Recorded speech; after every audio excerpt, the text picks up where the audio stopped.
അസ്സലാമു അലൈക്കും dear students.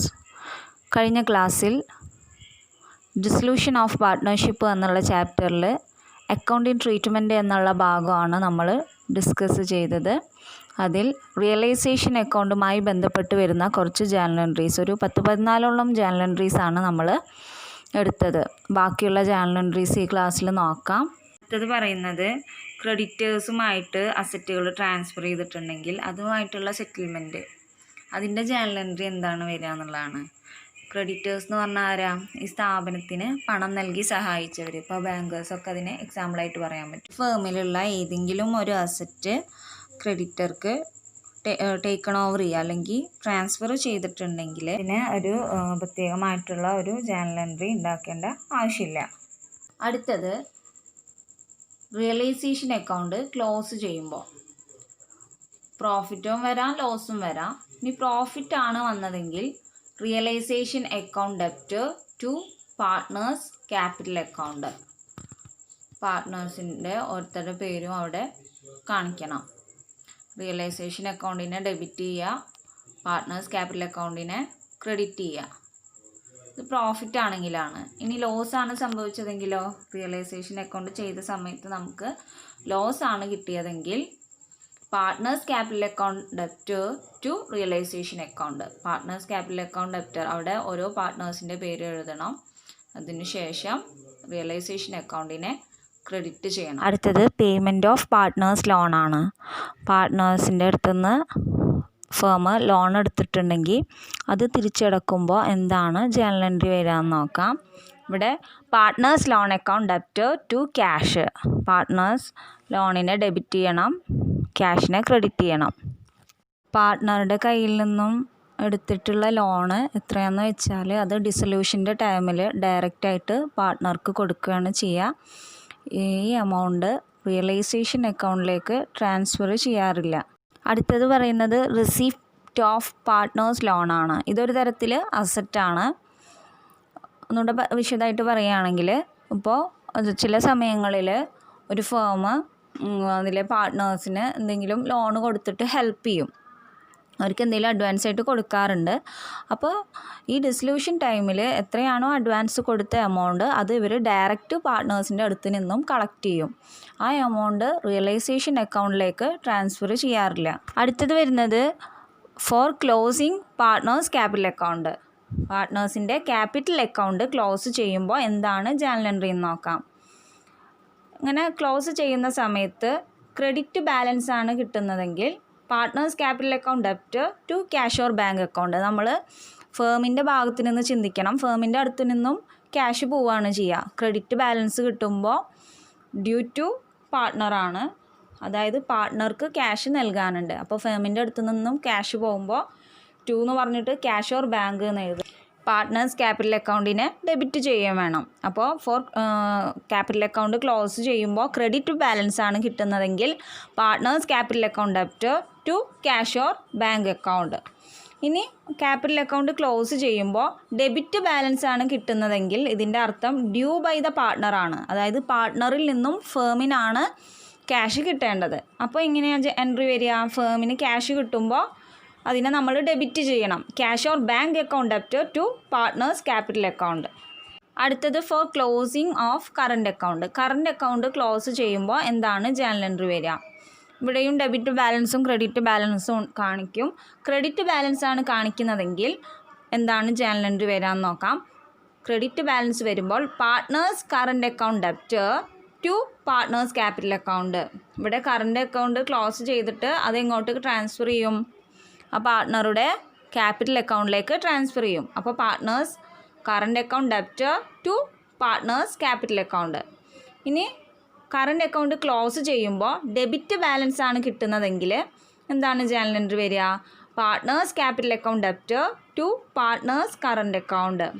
ഇവിടെ കറണ്ട് അക്കൗണ്ട് ക്ലോസ് ചെയ്തിട്ട് പാർട്ട്നേഴ്സിൻ്റെ ക്യാപിറ്റൽ അക്കൗണ്ടിലേക്ക് അത് ട്രാൻസ്ഫർ ചെയ്യുകയാണ് ചെയ്യുന്നത്. അപ്പോൾ partners capital account debit to partners current account, പാർട്ട്നേഴ്സിൻ്റെ ക്യാപിറ്റൽ അക്കൗണ്ടിനെ ഡെബിറ്റ് ചെയ്യുകയും പാർട്ട്നേഴ്സിൻ്റെ കറണ്ട് അക്കൗണ്ടിനെ ക്രെഡിറ്റ് ചെയ്യുകയും വേണം.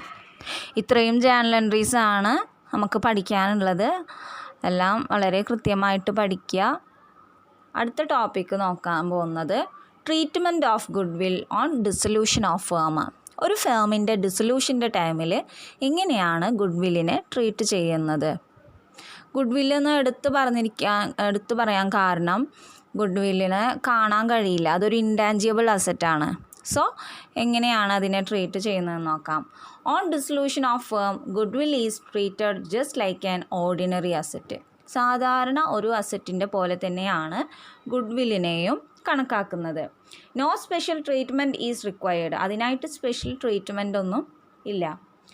If it appears in the balance sheet it is closed by transferring it to the debit side of the realization account as its book value.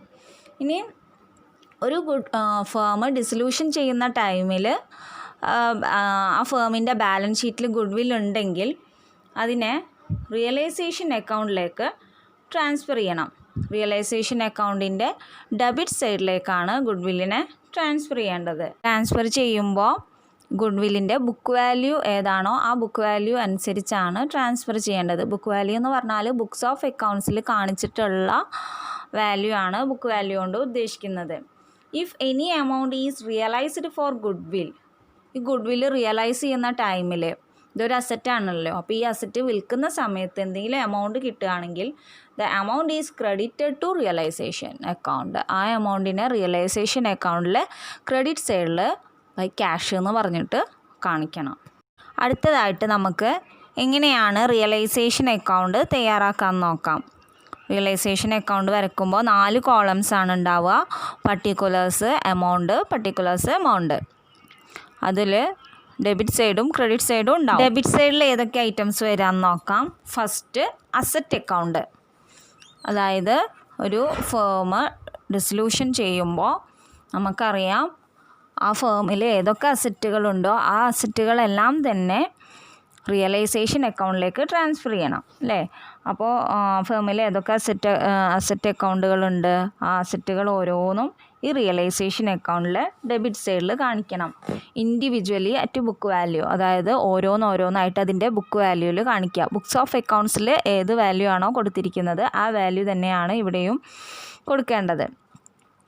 Four എക്സാമ്പിളായിട്ട് ഇപ്പോൾ machinery account ഉണ്ടെങ്കിൽ അത് കാണിക്കുക. Furniture account ഏത് കാണിക്കാൻ പാടില്ല? Cash, bank ഒഴികെയുള്ള എല്ലാ fictitious asset, cash, bank, fictitious asset ഒഴികെയുള്ള എല്ലാ അസറ്റുകളും ഇവിടെ കാണിക്കണം.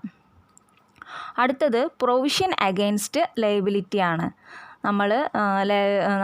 നമുക്കറിയാം ലയബിലിറ്റീസ് എന്തൊക്കെയാണ്. ക്രെഡിറ്റേഴ്സ്, ബിൽസ് പേയബിൾ, അതൊക്കെ ലയബിലിറ്റീസാണ്. ആ ലയബിലിറ്റീസിൻ്റെ മേലെ എന്തെങ്കിലും പ്രൊവിഷൻസ് ഉണ്ടെങ്കിൽ അത് റിയലൈസേഷൻ അക്കൗണ്ടിൽ ഡെബിറ്റ് സൈഡിൽ കാണിക്കണം. For example discount on sundry creditors എന്ന് പറയുന്നത് എന്താണ്? ഒരു പ്രൊവിഷനാണ്, ലയബിലിറ്റിയുടെ മേലുള്ള ഒരു പ്രൊവിഷനാണ്. അപ്പോൾ അങ്ങനെ എന്തെങ്കിലും പ്രൊവിഷൻ ഉണ്ടെങ്കിൽ ഇവിടെ കാണിക്കുക. Next cash or bank, payment of liabilities ആണ്. അതായത് ഈ ഫേം ഡിസൊല്യൂഷൻ ചെയ്യുമ്പോൾ ലയബിലിറ്റീസ് അസറ്റുകളെല്ലാം റിയലൈസ് ചെയ്യുമെന്ന് പറഞ്ഞു. ദെൻ ലയബിലിറ്റീസ് എല്ലാം പേ ഓഫ് ചെയ്യും. അങ്ങനെ ലയബിലിറ്റീസുകളെല്ലാം പേയ്മെൻറ്റ് ചെയ്യുന്ന സമയത്ത് സ്ഥാപനത്തിന് വരുന്ന എക്സ്പെൻസാണ് ഇവിടെ ക്യാഷ് എന്ന് പറഞ്ഞിട്ട് കാണിക്കുന്നത്. അത് കയ്യിൽ നിന്നും ക്യാഷ് പോവുകയാണെങ്കിൽ ക്യാഷ് എന്ന് പറഞ്ഞിട്ട് കാണിക്കും. അതല്ല ചെക്കായിട്ടാണ് നൽകിയിരിക്കുന്നതെങ്കിൽ ബാങ്ക് എന്ന് പറഞ്ഞിട്ടാണ് കാണിക്കേണ്ടത്. നെക്സ്റ്റ് പാർട്ട്നേഴ്സ് ക്യാപിറ്റലാണ്, അതായത് ഡിസ്ചാർജ് ഓഫ് ലയബിലിറ്റീസ്. ഈ ലയബിലിറ്റീസുകൾ ഒരു പുറത്തേക്ക് നമ്മൾ പേ ഓഫ് ചെയ്യാണ്ട് ഒരു പാർട്ട്ണറാണ് ഈ ലയബിലിറ്റി ഏറ്റെടുക്കുന്നതെങ്കിൽ അത് ഇവിടെ പാർട്ട്നേഴ്സ് ക്യാപിറ്റൽ എന്ന് പറഞ്ഞിട്ട് കാണിക്കണം. നെക്സ്റ്റ് ക്യാഷ് ഓർ ബാങ്ക്, അതായത് റിയലൈസേഷൻ എക്സ്പെൻസ്. ഈ അസറ്റുകൾ റിയലൈസ് ചെയ്യുന്ന സമയത്ത്, അതായത് അസറ്റുകൾ സെല് ചെയ്യുന്ന സമയത്ത് നമ്മൾക്ക് വരുന്ന എക്സ്പെൻസാണ് ഇവിടെ ക്യാഷ് ഓർ ബാങ്ക് എന്ന് പറഞ്ഞിട്ട് കാണിക്കേണ്ടത്.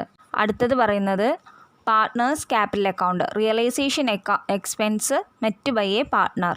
അസറ്റുകൾ റിയലൈസേഷൻ ചെയ്യുമ്പോൾ ഉണ്ടാകുന്ന എക്സ്പെൻസ് ഒരു പാർട്ട്ണർ ഏറ്റെടുക്കുകയാണെങ്കിൽ ഇവിടെ പാർട്ട്നേഴ്സ് ക്യാപിറ്റൽ അക്കൗണ്ട് എന്ന് പറഞ്ഞിട്ട് ആ എമൗണ്ട് കാണിക്കണം. Next cash or bank payment of unrecorded liability. ഇനി റെക്കോർഡ് ചെയ്യപ്പെടാത്ത അഥവാ ഒരു പുതിയതായിട്ടുള്ള ഒരു ലയബിലിറ്റിയാണ് പേയ്മെൻറ്റ് നടത്തുന്നതെങ്കിൽ അതിൻ്റെ ഒരു ബാധ്യതയാണ് ഈ ഫേം വീട്ടുന്നതെങ്കിൽ അതിൻ്റെ ക്യാഷ് ആണ് ഇവിടെ കാണിക്കേണ്ടത്. അപ്പോൾ കുറച്ച് മുന്നേ പറഞ്ഞത് റെക്കോർഡഡ് ലയബിലിറ്റീസ് ആണ്. ബാലൻസ് ഷീറ്റിൽ റെക്കോർഡ് ചെയ്യപ്പെട്ട ലയബിലിറ്റീസ് പേ ഓഫ് ചെയ്യുമ്പോൾ ഉണ്ടാവുന്ന ക്യാഷ് ആണെങ്കിൽ ക്യാഷ്, ബാങ്ക് ആണെങ്കിൽ ബാങ്ക്. ഇത് അൺറെക്കോർഡഡ് ആയിട്ടുള്ള ലയബിലിറ്റീസ് പേയ്മെൻറ്റ് ചെയ്യുമ്പോൾ ഉണ്ടാവുന്ന എക്സ്പെൻസ് ആണ്. ഫേം കൊടുക്കേണ്ടി വരുന്ന ക്യാഷാണ് ഇവിടെ ക്യാഷ് ബാങ്ക് എന്ന് പറഞ്ഞിട്ട് കാണിക്കേണ്ടത്. നെക്സ്റ്റ് പാർട്ട്നേഴ്സ് ക്യാപിറ്റൽ അക്കൗണ്ട്, അതായത് unrecorded liability discharged by a partner. ഇനി ഈ അൺറെക്കോർഡഡ് ലയബിലിറ്റി ഒരു പാർട്ട്ണർ ഏറ്റെടുക്കുകയാണെങ്കിൽ അത് പാർട്ട്നേഴ്സ് ക്യാപിറ്റൽ അക്കൗണ്ട് എന്ന് പറഞ്ഞിട്ട് കാണിക്കണം റിയലൈസേഷൻ അക്കൗണ്ടിലെ ഡെബിറ്റ് സൈഡിൽ. അപ്പോൾ ഇത്രയും ഐറ്റംസ് ആണ് വരിക. ആദ്യം അസറ്റ് അക്കൗണ്ട്, പിന്നെ പ്രൊവിഷൻ അഗെയിൻസ്റ്റ് ലയബിലിറ്റി, പിന്നെ ക്യാഷ് ഓർ ബാങ്ക്, അത് പേയ്മെൻറ്റ് ഓഫ് ലയബിലിറ്റീസ് വരും, പേയ്മെൻറ്റ് ഓഫ് അൺറെക്കോർഡഡ് ലയബിലിറ്റീസ് വരും, പിന്നെ പാർട്ട്നേഴ്സ് ക്യാപിറ്റൽ, ഡിസ്ചാർജ് ഓഫ് ലയബിലിറ്റീസും വരും, ഡിസ്ചാർജ് ഓഫ് അൺറെക്കോർഡഡ് ലയബിലിറ്റീസും വരും. Then realisation expense. ഇത്രയുമാണ് റിയലൈസേഷൻ അക്കൗണ്ടിൽ ഡെബിറ്റ് സൈഡിൽ വരുന്ന ഐറ്റംസ്. ഇനി റിയലൈസേഷൻ അക്കൗണ്ടിൽ ക്രെഡിറ്റ് സൈഡിൽ എന്തൊക്കെയാണ് വരുന്നത് നോക്കാം. ഫസ്റ്റ് വൺ വരുന്നത് ലയബിലിറ്റി അക്കൗണ്ട്സ് ആണ്. അപ്പോൾ ഈ ഫേം ഡിസൊല്യൂഷൻ ചെയ്യാൻ പോവാണ്. അപ്പോൾ ഏതൊക്കെ ലയബിലിറ്റീസ് ഉണ്ടോ ആ ലയബിലിറ്റീസ് എല്ലാം തന്നെ റിയലൈസേഷൻ അക്കൗണ്ടിലേക്ക് ട്രാൻസ്ഫർ ചെയ്യണം. അപ്പോൾ ഓരോ ലയബിലിറ്റീസ് ആയിട്ട് ഇൻഡിവിജ്വലി അറ്റ് ബുക്ക് വാല്യൂ, ഓരോ ലയബിലിറ്റീസ് ആയിട്ട് ഇങ്ങനെ അതിൻ്റെ ബുക്ക് വാല്യൂവിൽ കാണിക്കണം. ഇപ്പോൾ ക്രെഡിറ്റേഴ്സ് ഒരു ലയബിലിറ്റി ആണ്, അതേപോലെ ബിൽസ് പേയബിൾ എക്സെട്ര. ഇനി അടുത്തത് പറയുന്നത് പ്രൊവിഷൻ അഗെയിൻസ്റ്റ് അസറ്റ്. അസറ്റിൻ്റെ മേലെ വരുന്ന പ്രൊവിഷൻസ് ആണ്. നമുക്കറിയാം ഇപ്പോൾ provision for doubtful debts, discount on sundry debtors, അപ്പോൾ അങ്ങനെയുള്ള, പിന്നെ ഡിപ്രീസിയേഷൻ ഓൺ ഫിക്സ്ഡ് അസറ്റ്, അപ്പോൾ അങ്ങനെയുള്ള കാര്യങ്ങളെല്ലാം തന്നെ അസറ്റിൻ്റെ മേലെ വരുന്ന പ്രൊവിഷൻസ് ആണ്. ഈ പ്രൊവിഷൻസ് എല്ലാം തന്നെ കാണിക്കേണ്ടത് റിയലൈസേഷൻ അക്കൗണ്ടിൻ്റെ ക്രെഡിറ്റ് സൈഡിലാണ്. അടുത്ത ഐറ്റം ക്യാഷ് ഓർ ബാങ്ക്, അതായത് റിയലൈസേഷൻ ഓഫ് അസറ്റുകൾ സോൾവ് ചെയ്യുമ്പോൾ കിട്ടുന്ന ക്യാഷ് ആണെങ്കിൽ ക്യാഷ് എന്ന് പറഞ്ഞിട്ട് കാണിക്കുക, ചെക്കാണെങ്കിൽ ബാങ്ക് എന്ന് പറഞ്ഞിട്ട് കാണിക്കുക. അടുത്തത് പാർട്ട്നേഴ്സ് ക്യാപിറ്റൽ അക്കൗണ്ട്. ഈ അസറ്റുകൾ ഒരു പാർട്ട്ണറാണ് ഏറ്റെടുക്കുന്നതെങ്കിൽ, നമ്മളത് പുറത്തേക്ക് വിറ്റിട്ടില്ല, ഈ ഫേം പുറത്തേക്കല്ല വിറ്റത്, ഒരു പാർട്ട്ണർ അത് ഏറ്റെടുക്കുകയാണ് ചെയ്തത്. അങ്ങനെയാണെങ്കിൽ അത് ഇവിടെ റിയലൈസേഷൻ അക്കൗണ്ടിൽ ക്രെഡിറ്റ് സൈഡിൽ പാർട്ട്നേഴ്സ് ക്യാപിറ്റൽ അക്കൗണ്ട് എന്ന് പറഞ്ഞിട്ട് കാണിക്കണം. Next cash or bank, realisation from an unrecorded asset. അതായത് നേരത്തെ നമ്മൾ പറഞ്ഞത് ഒരു റെക്കോർഡഡ് അസറ്റ് റിയലൈസ് ചെയ്യുമ്പോൾ കിട്ടുന്ന ക്യാഷാണ്. ഇവിടെ റെക്കോർഡ് ചെയ്യപ്പെടാത്ത, അതായത് ഒരു പുതിയൊരു അസറ്റാണ് റിയലൈസ് ചെയ്യുന്നതെങ്കിൽ കിട്ടുന്ന ക്യാഷ് ഓർ ബാങ്ക് അത് കാണിക്കണം. Next partners capital account. ഇനി ഈ അൺറെക്കോർഡ് അസറ്റ് ഒരു പാർട്ട്ണറാണ് ടേക്കൺ ഓവർ ചെയ്യുന്നതെങ്കിൽ അത് പാർട്ട്നേഴ്സ് ക്യാപിറ്റൽ അക്കൗണ്ട് എന്ന് പറഞ്ഞിട്ട് കാണിക്കണം. ഇത്രയും ചെയ്തതിന് ശേഷം എന്ത് ചെയ്യുക, ബാലൻസ് ചെയ്യുക. സാധാരണ ചെയ്യുന്നത് പോലെ തന്നെ രണ്ട് സൈഡും ടോട്ടൽ ചെയ്ത് നോക്കുക, ഏത് സൈഡാണ് കൂടുതലെന്ന് നോക്കാം. ക്രെഡിറ്റ് സൈഡാണ് കൂടുതലെങ്കിൽ നമുക്ക് പ്രോഫിറ്റാണ് കിട്ടുന്നത്, ഡെബിറ്റ് സൈഡാണ് കൂടുതലെങ്കിൽ ലോസ് ആയിരിക്കും. പ്രോഫിറ്റാണ് കിട്ടുന്നതെങ്കിൽ ഡെബിറ്റ് സൈഡും ക്രെഡിറ്റ് സൈഡും തമ്മിലുള്ള ഡിഫറൻസ് എത്രയാണോ അത് ഡെബിറ്റ് സൈഡിൽ കാണിക്കുക. എന്നിട്ട് ആ കാണിച്ച എമൗണ്ടിനെ പാർട്ട്നേഴ്സിൻ്റെ ക്യാപിറ്റൽ അക്കൗണ്ടിലേക്ക് ട്രാൻസ്ഫർ ചെയ്യണം. അപ്പോൾ എത്ര പാർട്ട്നേഴ്സ് ഉണ്ടോ ആ പാർട്ട്നേഴ്സിന് അത് അവരുടെ പ്രോഫിറ്റ് ഷെയറിംഗ് റേഷ്യോ അനുസരിച്ച് ഡിസ്ട്രിബ്യൂട്ട് ചെയ്യണം. ഇനി ഡെബിറ്റ് സൈഡാണ് കൂടുതൽ കിട്ടുന്നതെങ്കിൽ അവ തമ്മിലുള്ള വ്യത്യാസം റിയലൈസേഷൻ അക്കൗണ്ടിൻ്റെ ക്രെഡിറ്റ് സൈഡിൽ ലോസ് എന്ന് പറഞ്ഞിട്ട് കാണിക്കണം. അടുത്തതായിട്ട് ഒരു ക്വസ്റ്റ്യൻ ചെയ്യാം. ക്വസ്റ്റ്യൻ എഴുതിയെടുക്കുക. The balance sheet of a firm as on 31st March 2009 was as under. Balance sheet വരയ്ക്കുക. Liabilities amount, assets amount. Liability സൈഡിൽ എഴുതുക capital accounts. A 5,000, B 4,000, C 3,000. Total 12,000. അത് എമൗണ്ട് കോളത്തിലേക്ക് എടുത്തെഴുതുക. ലയബിലിറ്റീസിൽ അടുത്തത് സൺട്രി ക്രെഡിറ്റേഴ്സ് 3,500. അടുത്തത് asset side നോക്കാം. Asset സൈഡിൽ എഴുതുക freehold property 8,000, investments 2,000. Book ഡെപ്റ്റ് 1000, cash at bank 3000, stock 1500. Total balance ഷീറ്റിൻ്റെ ടോട്ടൽ 15,500. ബാലൻസ് ഷീറ്റിൻ്റെ അടിയിലായിട്ട് എഴുതുക, the partnership was dissolved on the above date. Cash realised was investments rupees 1,900. Freehold property 9,000. Book debts 900. Stock 1,400. The creditors were paid in full. The expenses of realization came to rupees 100. Pass necessary journal entries to close the books of the firm and prepare ledger accounts.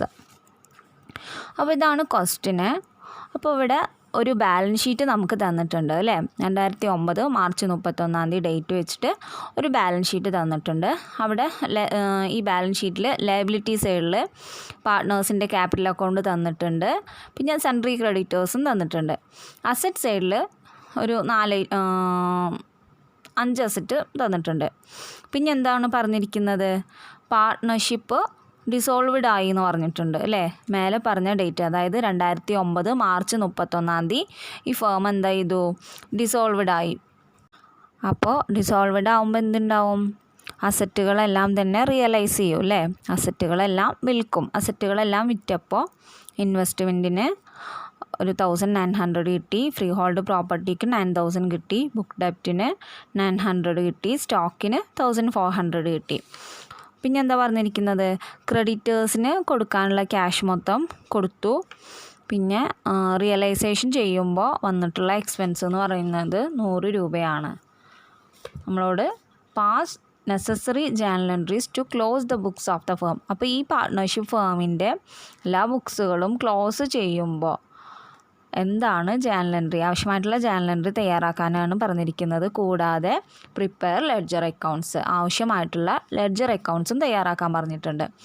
അപ്പോൾ നമ്മൾക്ക് ഈ question കണ്ടാൽ ഇവിടെ പറഞ്ഞിട്ടുണ്ട് ഒരൊറ്റ sentence, the partnership was dissolved.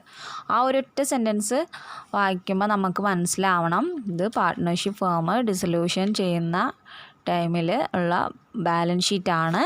അപ്പോൾ prepare ledger accounts എന്ന് പറഞ്ഞാൽ ഏത് അക്കൗണ്ട്സൊക്കെ തയ്യാറാക്കണം, ഡിസൊല്യൂഷൻ ടൈമിൽ തയ്യാറാക്കുന്ന ഒരു അക്കൗണ്ടാണ് റിയലൈസേഷൻ അക്കൗണ്ട് എന്ന് നമ്മൾ പഠിച്ചു കഴിഞ്ഞു. അപ്പോൾ റിയലൈസേഷൻ അക്കൗണ്ട് തയ്യാറാക്കണം, പിന്നെ പാർട്ട്നേഴ്സിൻ്റെ ക്യാപിറ്റൽ അക്കൗണ്ടും തയ്യാറാക്കണം, ക്യാഷ് ഓർ ബാങ്ക് അക്കൗണ്ട്, ഈ 3 അക്കൗണ്ടാണ് തയ്യാറാക്കേണ്ടത്. അപ്പോൾ ആദ്യം ജേണൽ എൻട്രീസ് എഴുതി നോക്കാം. അപ്പോൾ ജേണൽ എൻട്രി വരയ്ക്കുക. ജേണൽ എൻട്രിയുടെ format date, particulars, LF, debit, credit. Date ഏതാ കൊടുക്കുക, 2009 മാർച്ച് 31 എന്നുള്ള ഡേറ്റ് കൊടുക്കുക. ഇനി ഇവിടെ എന്താണ് സംഭവിച്ചിരിക്കുന്നത്, ഈ ഫേം ഡിസൊല്യൂഷൻ ചെയ്യുകയാണ് അല്ലേ.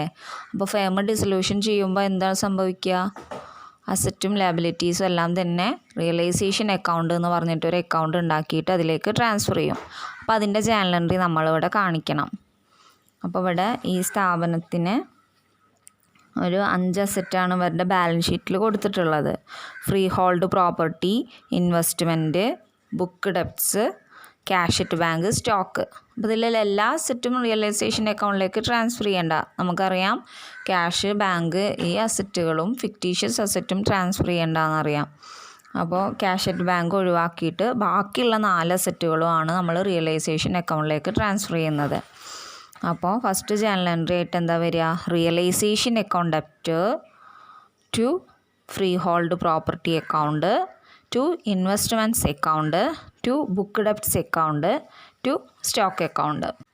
ദെൻ ഓരോ അസറ്റിൻ്റെ നേരെയും അതിൻ്റെ എമൗണ്ടുകൾ എഴുതുക. ഫ്രീ ഹോൾഡ് പ്രോപ്പർട്ടി ബാലൻസ് ഷീറ്റിൽ തന്നിട്ടുള്ള എമൗണ്ടാണ് എഴുതേണ്ടത്, 8,000. ഇൻവെസ്റ്റ്മെൻറ്റ്സ് 2,000. Book debts 1,000. സ്റ്റോക്ക് 1,500. അപ്പോൾ എല്ലാം കൂടെ ആഡ് ചെയ്യുമ്പോൾ 12,500 കിട്ടും. അത് റിയലൈസേഷൻ അക്കൗണ്ടിൻ്റെ നേരെ ഡെബിറ്റ് കോളത്തിൽ എഴുതാം. റിയലൈസേഷൻ അക്കൗണ്ടിൻ്റെ എമൗണ്ട് കോളത്തിൽ 12,500. അത് ഇതെല്ലാം കൂടെ ആഡ് ചെയ്തിട്ടുള്ള എമൗണ്ടാണ്. ക്രെഡിറ്റ് സൈഡിലാണ് അസറ്റ് സൈഡിൻ്റെ എമൗണ്ടുകൾ എഴുതേണ്ടത്. ഇനി എന്താ നരേഷൻ വരിക? The assets except cash at bank transfer to realisation account. Cash at bank ഒഴികെയുള്ള എല്ലാ അസറ്റുകളും നമ്മൾ റിയലൈസേഷൻ അക്കൗണ്ടിലേക്ക് ട്രാൻസ്ഫർ ചെയ്തു എന്ന് നരേഷൻ എഴുതുക. അടുത്ത ജേണൽ എൻട്രി എഴുതുക.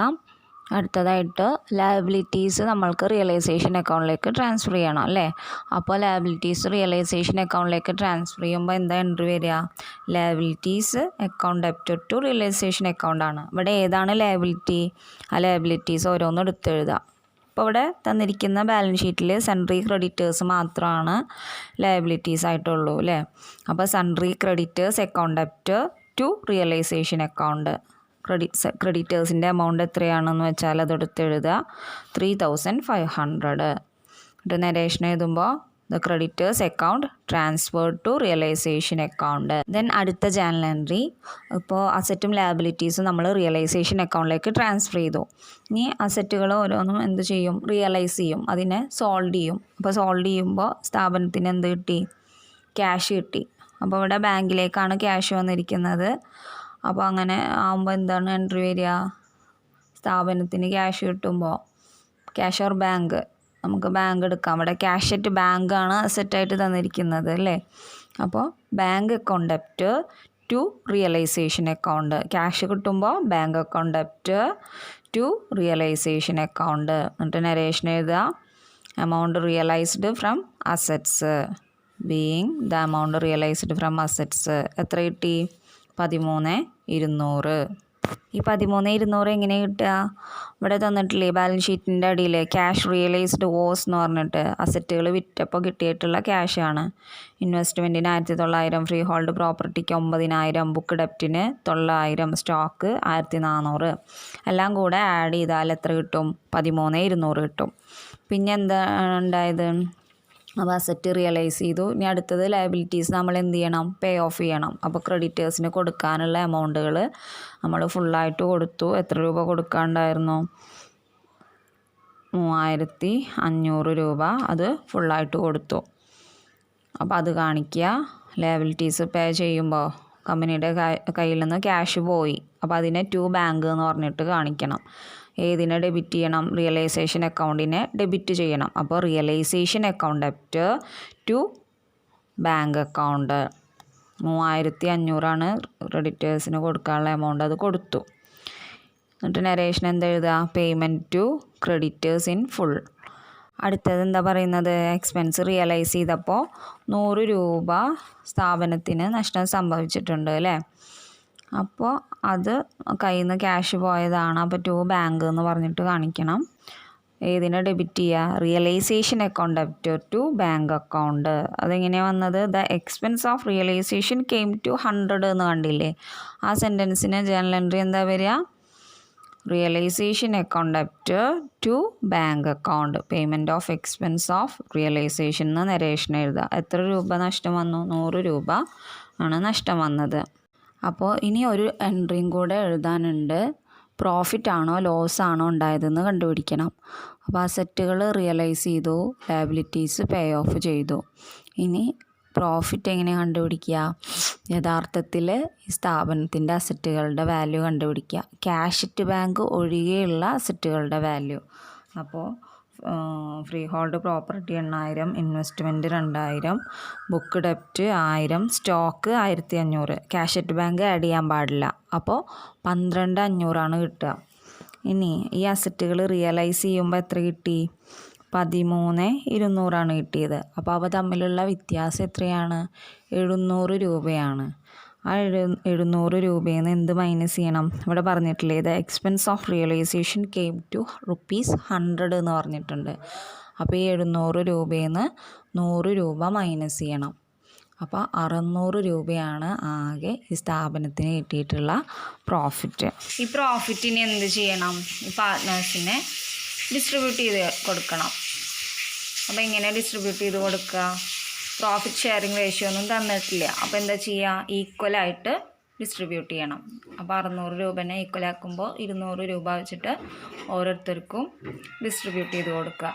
അപ്പോൾ ജേണൽ എൻട്രി ഇങ്ങനെ വരിക, realisation account debtor to A's capital account, B's capital account and C's capital account. എന്നിട്ട് എന്താ നരേഷൻ എഴുതുക? Profit on realisation transferred to partners capital accounts equally. Then journal entries എഴുതി കഴിഞ്ഞു. ഇനി നെക്സ്റ്റ് അവർ ലെഡ്ജർ അക്കൗണ്ട്സ് തയ്യാറാക്കാൻ പറഞ്ഞിട്ടുണ്ട്. ഡിസൊല്യൂഷൻ്റെ ടൈമിൽ 3 ലെഡ്ജർ അക്കൗണ്ട്സാണ് തയ്യാറാക്കുക. ഒന്ന് റിയലൈസേഷൻ അക്കൗണ്ട്, ഒന്ന് ബാങ്ക് ഓർ ക്യാഷ് അക്കൗണ്ട്, ഒന്ന് പാർട്ട്നേഴ്സിൻ്റെ ക്യാപിറ്റൽ അക്കൗണ്ട്. അപ്പോൾ ആദ്യം നമുക്ക് റിയലൈസേഷൻ അക്കൗണ്ട് എങ്ങനെ തയ്യാറാക്കാമെന്ന് നോക്കാം. നമ്മൾ തയ്യാറാക്കിയിട്ടുള്ള ജേണൽ എൻട്രീസിനെ ബേസ് ചെയ്തിട്ടാണ് ലെഡ്ജർ അക്കൗണ്ട് വരയ്ക്കേണ്ടത്. അപ്പോൾ ഫസ്റ്റ് റിയലൈസേഷൻ അക്കൗണ്ട് വരയ്ക്കുക. റിയലൈസേഷൻ അക്കൗണ്ടിൻ്റെ ഡെബിറ്റ് സൈഡിൽ എല്ലാ അസറ്റുകളും എഴുതുക, ക്രെഡിറ്റ് സൈഡിൽ എല്ലാ ലയബിലിറ്റീസും എഴുതുക. അപ്പോൾ അസറ്റുകൾ ഓരോന്നായിട്ട് എഴുതി. Free hold property 8,000, investment 2,000, book debts 1,000, stock 1,500. ഇത് ബാലൻസ് ഷീറ്റിലുള്ള എമൗണ്ടാണ് എഴുതേണ്ടത്. നെക്സ്റ്റ് ജേണൽ എൻട്രിയിൽ എന്താണ് വരിക? റിയലൈസേഷനുമായി ബന്ധപ്പെട്ടിട്ട് ഫേമിന് 100 രൂപ എക്സ്പെൻസ് വന്നിട്ടുണ്ട്. അപ്പോൾ ആ 100 രൂപ റിയലൈസേഷൻ അക്കൗണ്ടിൽ ബാങ്ക് എന്ന് പറഞ്ഞിട്ട് കാണിക്കണം. ദെൻ അടുത്തത് ക്രെഡിറ്റേഴ്സ് ലയബിലിറ്റീസ് ഫുള്ളായിട്ട് ഈ ഫേം പേ ഓഫ് ചെയ്തിട്ടുണ്ട്. അപ്പോൾ അത് റിയലൈസേഷൻ അക്കൗണ്ടിൽ ഡെബിറ്റ് സൈഡിൽ ബാങ്ക് എന്ന് പറഞ്ഞിട്ട് 3,500 കാണിക്കണം. പിന്നെ ഇനി കാണിക്കേണ്ടത് പ്രോഫിറ്റാണ്. അതിനു മുന്നേ ക്രെഡിറ്റ് സൈഡിൽ എന്തൊക്കെയാണ് വരികയെന്ന് നോക്കാം. ക്രെഡിറ്റ് സൈഡിൽ ലയബിലിറ്റിയാണ് വരിക. റിയലൈസേഷൻ അക്കൗണ്ടിൻ്റെ ഡെബിറ്റ് സൈഡിൽ അസറ്റും ക്രെഡിറ്റ് സൈഡിൽ ലയബിലിറ്റിയാണ് വരിക. അപ്പോൾ ഇവിടെ ആകെ ഒരു ലയബിലിറ്റിയാണ് തന്നിട്ടുള്ളൂ. സൺട്രി ക്രെഡിറ്റേഴ്സ് കാണിക്കുക 3,500. ഇനി എന്താ ചെയ്യേണ്ടത്? അസറ്റുകൾ റിയലൈസ് ചെയ്തപ്പോൾ, അസറ്റുകൾ സോൾവ് ചെയ്തപ്പോൾ കിട്ടിയിട്ടുള്ള ക്യാഷ് ബാങ്ക് എന്ന് പറഞ്ഞിട്ട് ഇവിടെ കാണിക്കണം. റിയലൈസേഷൻ അക്കൗണ്ടിൻ്റെ ക്രെഡിറ്റ് സൈഡിൽ കാണിക്കണം. എത്രയാണ്? 13,200. ഇനി ഇത് തമ്മിലുള്ള ഡിഫറൻസ് നോക്കുക. ഡിഫറൻസ് നോക്കുന്ന ടൈമിൽ 600 രൂപയാണ് ഡിഫറൻസ്. അതാണ് profit. Profit transferred to A's capital, B's capital, C's capital എന്ന് പറഞ്ഞിട്ട് റിയലൈസേഷൻ അക്കൗണ്ടിൽ ഏത് സൈഡിൽ കാണിക്കണം? ഡെബിറ്റ് സൈഡിൽ കാണിക്കണം. അപ്പോൾ 3 പേർക്കും അത് പ്രോഫിറ്റ് ഷെയറിംഗ് റേഷ്യോ പ്രത്യേകിച്ച് തരാത്തത് കൊണ്ട് ഈക്വലായിട്ട് ഡിസ്ട്രിബ്യൂട്ട് ചെയ്തു. അപ്പോൾ 600നെ ഈക്വലായിട്ട് ഡിസ്ട്രിബ്യൂട്ട് ചെയ്യുമ്പോൾ 200 വെച്ചിട്ട് എ ബി സി. അപ്പോൾ ടോട്ടൽ 16,700 കിട്ടുക. ഇപ്പോൾ നമ്മൾ റിയലൈസേഷൻ അക്കൗണ്ട് തയ്യാറാക്കി. ഇനി ഏതെല്ലാം ലെഡ്ജർ അക്കൗണ്ട് തയ്യാറാക്കേണ്ടി വരും? പാർട്ട്നേഴ്സിൻ്റെ ക്യാപിറ്റൽ അക്കൗണ്ടും തയ്യാറാക്കണം, ബാങ്ക് അക്കൗണ്ടും തയ്യാറാക്കണം. അപ്പോൾ ആദ്യം പാർട്ട്നേഴ്സിൻ്റെ ക്യാപിറ്റൽ അക്കൗണ്ട് തയ്യാറാക്കാം. പാർട്ട്നേഴ്സിൻ്റെ ക്യാപിറ്റൽ അക്കൗണ്ട് തയ്യാറാക്കുമ്പോൾ പർട്ടിക്കുലേഴ്സ്, പിന്നെ എത്ര പാർട്ട്നേഴ്സ് ഉണ്ടോ അത്ര പാർട്ട്നേഴ്സിന് എമൗണ്ട് കോളം കൊടുക്കുക. ഇവിടെ A B C 3 amount column debit സൈഡിലും അതേപോലെ തന്നെ ക്രെഡിറ്റ് സൈഡിലും പർട്ടിക്കുലേഴ്സ് എ ബി സി അങ്ങനെ കൊടുത്തു. ഇനി ആദ്യം എന്ത് ചെയ്യണം? ആദ്യം ബാലൻസ് ഷീറ്റിൽ തന്നിട്ടുണ്ട് ഓരോ പാർട്ട്നേഴ്സും കൊണ്ടുവന്ന ക്യാപിറ്റൽ. അപ്പോൾ അതെടുത്തെഴുതുക. ബാലൻസ് ബ്രോ ഡൗൺ എന്ന് പറഞ്ഞിട്ട് കാണിക്കുക. ബാലൻസ് ഷീറ്റിലെ ക്യാപിറ്റൽ അക്കൗണ്ട്സ് എന്ന് പറഞ്ഞിട്ട് എ 5,000, ബി 4,000, സി 3,000 തന്നിട്ടുണ്ട്. അപ്പോൾ നമ്മൾ ക്യാപിറ്റൽ അക്കൗണ്ടിൽ ഏത് സൈഡിൽ കാണിക്കണം? ക്രെഡിറ്റ് സൈഡിൽ ബാലൻസ് ബ്രോ ഡൗൺ എന്ന് പറഞ്ഞിട്ട് എയുടെ കോളത്തിൽ 5,000, ബിയുടെ കോളത്തിൽ 4,000, സിയുടെ കോളത്തിൽ 3,000. ദെൻ പാർട്ട്നേഴ്സിൻ്റെ ക്യാപിറ്റൽ അക്കൗണ്ടിൽ നമുക്ക് റിയലൈസേഷൻ അക്കൗണ്ടിൽ നിന്ന് പ്രോഫിറ്റ് കിട്ടിയിട്ടുണ്ട് അല്ലേ? ഒരു 600 രൂപ പ്രോഫിറ്റ് കിട്ടിയിട്ടുണ്ട്. അത് എവിടേക്ക് ട്രാൻസ്ഫർ ചെയ്യേണ്ടതാണ്? ക്യാപിറ്റൽ അക്കൗണ്ടിലേക്ക് ട്രാൻസ്ഫർ ചെയ്യേണ്ടതാണ്. അപ്പോൾ അത് ക്യാപിറ്റൽ അക്കൗണ്ടിലേക്ക് ട്രാൻസ്ഫർ ചെയ്ത് കാണിക്കുക. എന്തെഴുതുക? ക്യാപിറ്റൽ അക്കൗണ്ടിൻ്റെ ക്രെഡിറ്റ് സൈഡിൽ റിയലൈസേഷൻ അക്കൗണ്ട് എന്ന് എഴുതുക. പ്രോഫിറ്റ് എന്ന് കൊടുക്കുക ബ്രാക്കറ്റിൽ. എന്നിട്ട് എക്ക് എത്രയാ? 200, ബിക്ക് 200, സിക്ക് 200. ഇനി ക്യാപിറ്റൽ അക്കൗണ്ടിൽ എന്തെങ്കിലും വരുമോ? ഇല്ല, ഇനി ഒന്നും വരില്ല. ഇനി എന്ത് ചെയ്യുക? ഇനി ടോട്ടൽ ചെയ്യുക. അപ്പോൾ ക്രെഡിറ്റ് സൈഡിൽ എക്ക് 5,200, ബിക്ക് 4,200, സിക്ക് 3,200. ആ എമൗണ്ട് തന്നെ ഡെബിറ്റ് സൈഡിലേക്കും എടുത്തെഴുതുക. എക്ക് 5,200, ബിക്ക് 4,200, സിക്ക് 3,200. അപ്പോൾ അത് ബാലൻസ് ചെയ്യുമ്പോൾ ആ എമൗണ്ട് തന്നെ കിട്ടുക അല്ലേ? അപ്പോൾ ക്യാപിറ്റൽ അക്കൗണ്ടിൻ്റെ ഡെബിറ്റ് സൈഡിൽ ടോട്ടൽ ചെയ്ത എമൗണ്ട് മേലേക്ക് എടുത്തെഴുതുക. 5200, 4200, 3200 എന്ന് എടുത്തെഴുതുക. എന്നിട്ട് എന്തെഴുതണം? ബാങ്ക് എന്ന് കാണിക്കുക. കാരണം ഈ എമൗണ്ട് ഈ പാർട്ട്നേഴ്സിൻ്റെ ബാങ്ക് അക്കൗണ്ടിലേക്ക് ട്രാൻസ്ഫർ ചെയ്യേണ്ടതാണ്. ബാങ്ക് അക്കൗണ്ട് തയ്യാറാക്കുമ്പോൾ ഇത് അവിടേക്ക് ട്രാൻസ്ഫർ ചെയ്യണം. അപ്പോൾ ബാങ്ക് എന്ന് പറഞ്ഞിട്ട് അത് അവിടെ കാണിക്കണം. ഇത് ഇവർക്ക് കൊടുക്കേണ്ട എമൗണ്ടാണ്. അപ്പോൾ ക്യാപിറ്റൽ അക്കൗണ്ട് തയ്യാറാക്കി. നെക്സ്റ്റ് ഏത് അക്കൗണ്ടാണ് തയ്യാറാക്കേണ്ടത്? ബാങ്ക് അക്കൗണ്ട് തയ്യാറാക്കണം. ബാങ്ക് അക്കൗണ്ട് തയ്യാറാക്കുമ്പോൾ ആദ്യം എന്തെഴുതുക? ഇവർ കൊണ്ടുവന്ന അവരുടെ ബാങ്കിലുള്ള എമൗണ്ട് ബാലൻസ് പ്രോ ഡൗൺ എന്ന് പറഞ്ഞിട്ട് ബാലൻസ് ഷീറ്റിൽ ക്യാഷ് അറ്റ് ബാങ്ക് എന്ന് പറഞ്ഞിട്ട് ഒരു 3000 തന്നിട്ടില്ലേ, അത് ബാലൻസ് പ്രോ ഡൗൺ എന്ന് പറഞ്ഞിട്ട് 3000 കാണിച്ചു. പിന്നെ എന്ത് കാണിക്കണം? റിയലൈസേഷൻ നടത്തുമ്പോൾ അസറ്റുകൾ വിൽക്കുമ്പോൾ 13,200 കിട്ടിയിട്ടുണ്ട്. ആ 13,200 ഇവിടെ റിയലൈസേഷൻ എന്ന് പറഞ്ഞിട്ട് 13,200 കാണിച്ചു. അപ്പോൾ ബാങ്ക് അക്കൗണ്ടിൽ ഡെബിറ്റ് സൈഡിൽ ഈ 2 ഐറ്റമാണ് വരിക. ഒന്ന് ബാലൻസ് പ്രോ ഡൗൺ, അതായത് ബാലൻസ് ഷീറ്റിൽ ക്യാഷ് അറ്റ് ബാങ്ക് എന്ന് പറഞ്ഞ് കൊടുത്തിട്ടുള്ള എമൗണ്ട്, പിന്നെ അസറ്റുകൾ റിയലൈസേഷൻ ചെയ്യുമ്പോൾ ഉള്ള എമൗണ്ടുമാണ് ബാങ്ക് അക്കൗണ്ടിൽ ഡെബിറ്റ് സൈഡിൽ കാണിക്കേണ്ടത്. ഇനി ബാങ്ക് അക്കൗണ്ടിൽ ക്രെഡിറ്റ് സൈഡിൽ എന്തൊക്കെയായിരിക്കും വരിക? ഈ അസറ്റുകളെല്ലാം തന്നെ റിയലൈസേഷൻ നടത്തുമ്പോൾ ഒരു 100 രൂപ എക്സ്പെൻസ് വന്നിട്ടുണ്ട് അല്ലേ, ആ 100 രൂപ ക്രെഡിറ്റ് സൈഡിൽ കാണിക്കണം. പിന്നെ ലയബിലിറ്റീസുകൾ പേ ഓഫ് ചെയ്തപ്പോൾ 3500 രൂപ വന്നിട്ടുണ്ട്, അത് റിയലൈസേഷൻ എന്ന് പറഞ്ഞിട്ട് അതും കാണിക്കുക. പിന്നെ എന്ത് കാണിക്കണം?